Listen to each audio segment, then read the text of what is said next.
ደቡብ ኢትዮጵያ ክልል በርካታ የቱሪዝም ሀብቶች የተፈጥሮ ሰው ሰራሽ መንፈሳዊ የሆኑ ባህላዊ የሆኑ በጣም በርካታ ሀብቶችና ቅርሶች ያሉባት አካባቢ ነው። የሆነ የተፈጥሮና ሰው ሰራሽ ሀብቶች ባለቤት የሆነው ከክልሉ ካሉ ዞኖችና ከተሞች አንዱ ጋሞ ዞን አርባ ምንጭ ከተማ። ስለዚህ አርባ ምንጭ ከተማ ላይ የሚሆን ሌሎች ደቡብ ኢትዮጵያ ክልል ባሉ ከተሞች እምቅ የተፈጥሮ ሀብት ጥቅም ያለው ደረጃ ክቡር ጠቅላይ ሚኒስትሩ ለቱሪዝም ዘርፍ ትልቅ እድል የሰጠ ትልቅ አቧራ ከዓይናችን ያነሳ አጠገባችን ላይ ያለውን ጸጋዎቻችንን ማየት የጀመርንበት ማርማት የጀመርንበት መጠቀም የጀመርንበት ወቅት ቢሆን አሁን ነው። ስለዚህ ይሄ የተከፈተልን እድል ምንድን ነው? ዘርፉ ላይ በደንብ እንድንሰራ በሰራን ቁጥር ደግሞ ብዙ ተጠቃሚ እንድንሆን ብዙ ሀብት እንዳለን አሳይቶ ነው። ስለዚህ አሁን ባለው ሁኔታ እንደኛ ክልል ተጨባጭ ሁኔታ በዘርፉ በተለይ የአገልግሎት ሰጪ ተቋማት በጣም በከፍተኛ ሁኔታ መሻሻል ይመጣል።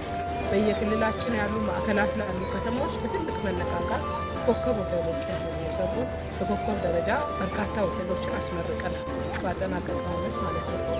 ከዚህ ውጭ የቱሪዝም ሀብቶቻችንን ከተሞች ለምሳሌ ከተማቸውን ውበት መጠበቅ፣ ኮሪደር ልማት በማልማት ያለን የተፈጥሮ ሀብት አጽድተን አልምተን አጓግና ሳቢ እንዲሆኑ የማድረግ ከተሞቹ ላይ የሚመጡ ቱሪስቶች የቆይታ ጊዜያቸውን አራዝመው ቆይተው እንዲሄዱ የማድረግ አንዱን አካባቢ ለማየት መጥተው ወደ ሌላ አካባቢ ደግሞ ሄደው ለማየት እንዲሳቡ በጣም ትልቅ መነቃቃት ፈጥሯልና ጥሩ ነገር ያስባለሁ።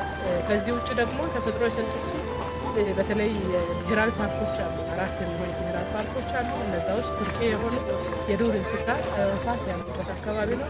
ይሄ የዱር እንስሳትና አዕዋፋትን ለማየት በተለይ አንበሶች፣ ሌሎችን ለማየት የቱሪስት ጊዜያቸውን ለማቆየት የሚያስችል ምቹ ኤንቫይሮንመንት እየተፈጠረ ይገኛል። በዓለም አቀፍ የተመዘገቡ በዩኔስኮ የተመዘገቡ የሚዳሰሱና የማይዳሰሱ ቅርሶችም አሉ። ስለዚህ እነዚህ በጣም አጓጊ የሆኑ በጣም ቅርሶች ለዓለም ለትምህርትና ለሳይንስና ለምርምር የሚሆኑ ቅርሶችን ለማየት በርካታ ቱሪስቶችን እየሳብን ያለ ነው። ይህንን ደግሞ ዓለም እንዲያውቀው እንፈልጋለን። ዓለም ማወቅ ብቻ ሳይሆን እንዲጠቀም እንፈልጋለን። ስለዚህ በዘርፉ ኢንቨስት ለማድረግ የሚፈልግ በአገልግሎት ሰጪ ተቋማት ላይ ሊሆን ይችላል፣ በቢዝነስ ቱሪዝሙ ላይ ሊሆን ይችላል።